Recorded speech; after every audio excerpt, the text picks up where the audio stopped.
আপনারা কি এই ধরনের মাটির উনুন খুবই পছন্দ আর এই ধরনের দুই চুলা বানাবেন কিন্তু বানাতে পারছেন না, তো ভিডিওটা আপনার জন্য।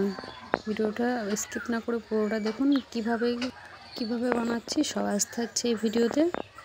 তো আসসালামু আলাইকুম, welcome back to my channel Neha ক্যানভাসে। আর একটু নতুন ভিডিওতে আপনাদের স্বাগত জানাই।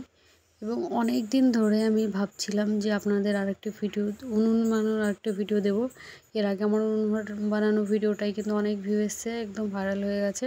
আর আপনারা অনেকে পছন্দ করেছেন, অনেকে কমেন্টও করেছিলেন। তো সেইটা কিন্তু আমি মাটিতে বানাইনি, আমি বানিয়েছিলাম গামলার উপরে।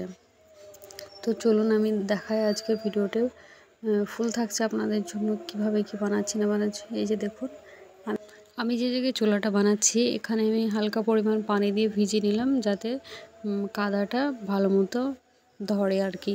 তো মাটিটা আমি এনেছিলাম ধান ক্ষেত থেকে, একদিন আগে এনে মাটিটাকে, ওটা ঢেলা ঢেলা হয়েছিল, ওটাকে ভেঙে ভালো করে পানি দিয়ে ভিজিয়ে রেখেছিলাম একদিন। তারপর দিনকে কাদাটা ভালো মতো ছেনে নিয়ে এই যে আমি এখন বানাচ্ছি দুই চুলা। তো এই যে দেখুন, প্রথমে এরকম মাটিটা ভিজিয়ে নিয়ে আর এরকমভাবে ছেনে হালকা কিছুটা মাটি দিয়ে দেবেন। তারপরে আমি দিচ্ছি ইট, ঠিক আছে। অর্ধেক যে ইটগুলো সেগুলো ইট দিচ্ছি, তাহলে আমাদের কম পরিমাণ মাটি লাগবে।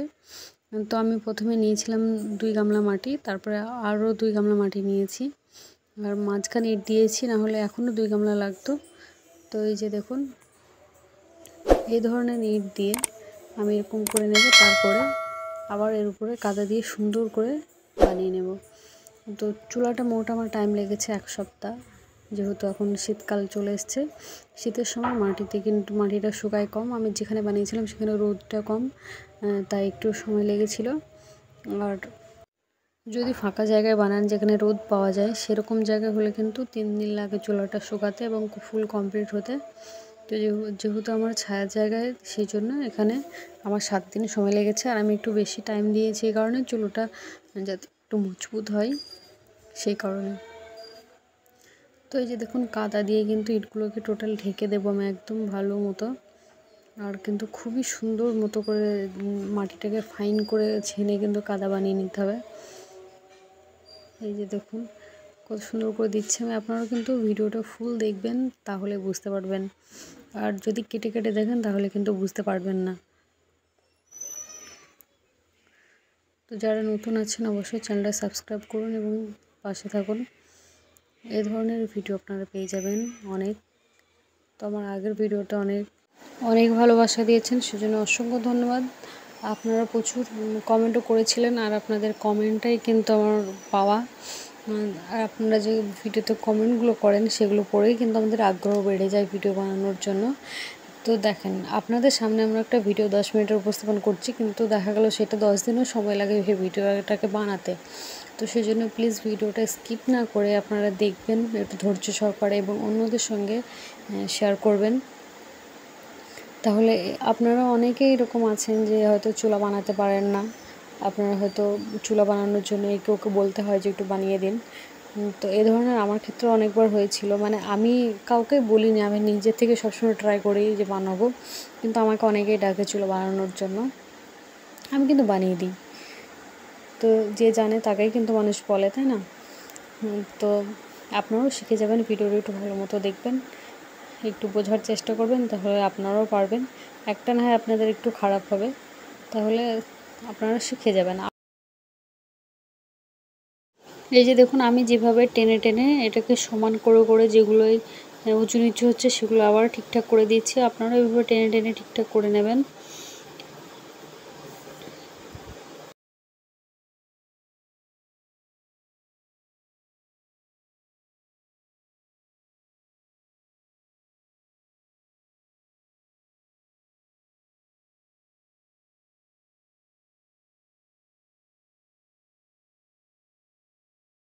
মাটি কিন্তু নরম থাকার কারণে ঢলে ঢলে যাবে, তো আপনারা টেনশন করবেন না। এরকমভাবে এই পর্যন্ত করেই কিন্তু একদিন রেখে দেবেন, তারপর মাটিটা একটু টাইট হয়ে গেলে দেখবেন আপনারা অ্যাডজাস্ট করা খুবই সহজ হয়ে যাচ্ছে। তো এই যে দেখুন, আমি এই পর্যন্তই রেখে দেব, আজকে আর কিছু করব না। এভাবেই রেখে দেবো একটা দিন, পুরো একটা দিন এবং পুরো একটা রাত। তারপরে কালকে সকালে আবার আমি ঠিক করব। তো এই যে দেখুন, ফিরে এলাম পরের দিন সকালে। অনেকটাই টাইট হয়ে গেছে। এবার আমি একটা কড়াই এবং ওটা পাতিল দিয়ে হাঁড়ি দিয়ে দেখে নেব যে আমার মাপটা ঠিকঠাক হয়েছে কিনা, কোনো ছোট বড় আছে কিনা এবং আর কিছু করতে হবে কিনা এটা দেখে নিচ্ছি। তো যাক, আমার আইডিয়াটা একদম ঠিকই হয়েছে, দুটোই কিন্তু ঠিকঠাক হচ্ছে।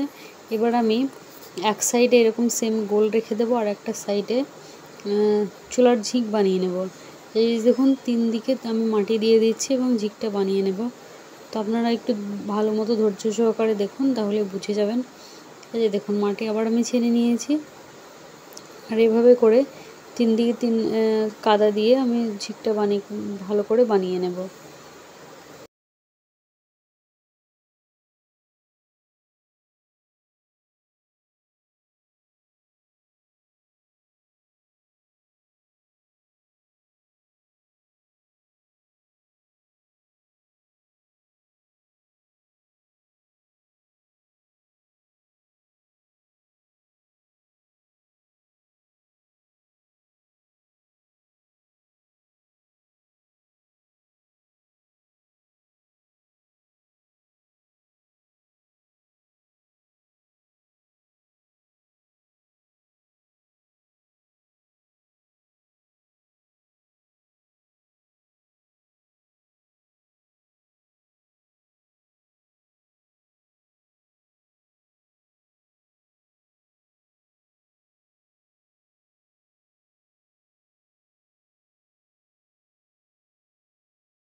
এভাবে একটু সমান করে টেনে টেনে ফিনিশিংটা দিয়ে দেবেন।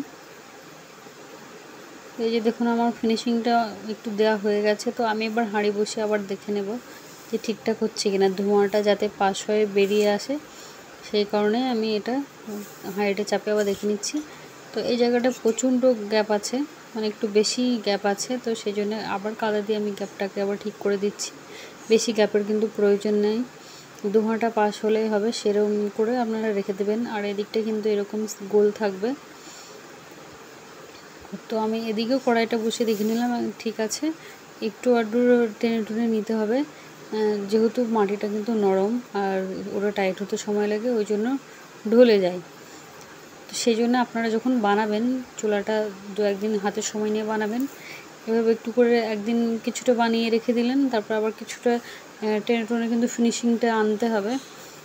তো এরকম করে হাতে একটু সময় নিয়ে বানাবেন, দেখবেন খুব সুন্দর হবে। তো এই যে দেখুন, আমি কিন্তু আজকেও এই পর্যন্তই রেখে দেব, এইভাবে করে এই পর্যন্ত রেখে দেব। এখনও ফাইনাল টাচ কিন্তু দেওয়া অনেকটাই বাকি আছে। তো ফাইনাল টাচ কিন্তু এখনও 2 দিন পর হবে। আজকে এভাবে রেখে দিচ্ছি।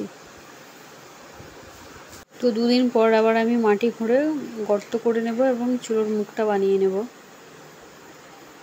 তো এই যে 2 দিন পরে আবার আমি ভিডিওটা শুরু করছি। এই যে দেখুন, আজকে আমি একদম শাবল নিয়ে নিয়েছি আর এভাবে মাটিটা হালকা হালকা করে খুঁড়ে খুঁড়ে আমাদের গর্তটা করে নিতে হবে। তো এরকমভাবে খুঁড়ে খুঁড়ে আমি কিছু একটা সাহায্যে তুলে নেব।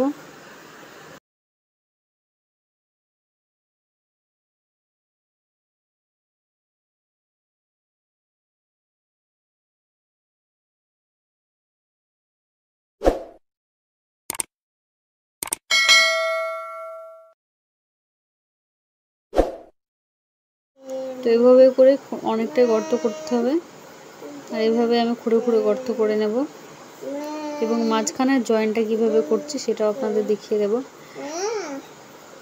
এই যে দেখুন, এই দিকটা কিন্তু অনেকটাই মাটি আমার খুঁড়ে গর্ত করা হয়ে গেছে। এবার এই সাইডে এখানটা দিয়ে আমি মাটিটা খুঁড়ে নেব, তাহলে কিন্তু দুটো চুলার সঙ্গে একসঙ্গে জয়েন্ট হয়ে যাবে। তো এই জায়গাটা খুব একটু মানে ভালো করে করতে হবে, সাবধানে করতে হবে, যাতে এই মাঝখানে যে পার্টিশনটা ওটা যেন ভেঙে না যায়।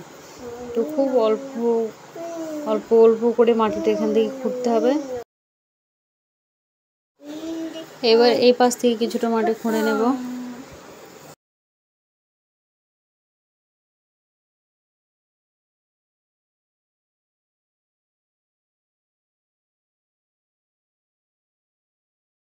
এই যে দেখুন দুপাশ থেকে আমার গর্ত খোঁড়া হয়ে গেছে। এই যে দেখুন এই চারিপাশে কিন্তু পাতলা করে মাটি ছেনে এগুলো হাত দিয়ে সুন্দর করে লেপে দিতে হবে যাতে ফিনিশিংটা সুন্দর হয়। এই জায়গাগুলো দেখছেন এইগুলো পুরোটাই।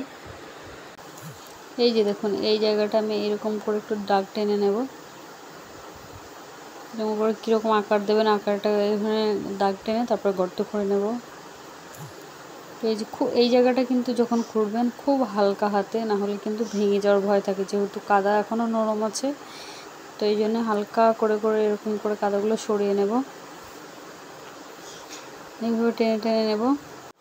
খুব হালকা হাতে করতে হবে আর খুব সাবধানের সঙ্গে করতে হবে যাতে ভেঙে না যায়। এই যে অনেকটাই খোঁড়া হয়ে গেছে, এবার আমি মাটিটা কিছুটা খুঁড়ে নেব, মানে মেন যে মাটিটা সেটা খুঁড়ে নিচ্ছি। তো এভাবে বেশি বড় করা দরকার নেই, অল্প করে করলেই হয়ে যাবে। তো এই যে দেখুন আমার ফিনিশিংটা কতটা হয়ে এসছে। তো এই যে আমি হাঁড়ি পাতিল সব বসিয়ে দেখে নিচ্ছি। তো ভিডিওটা কেমন হয়েছে বলবেন। পরের দিন কিন্তু আমি এভাবে মাটিটা একদম পাতলা করে লেপে দিয়েছি আর এরকম ফিনিশিং করেছি। তো ভিডিওটা কেমন লেগেছে অবশ্যই জানাবেন, কমেন্ট করতে ভুলবেন না এবং অন্যদের সঙ্গে শেয়ার করতে ভুলবেন না। সবাই ভালো থাকুন, সুস্থ থাকুন, আল্লাহ হাফেজ।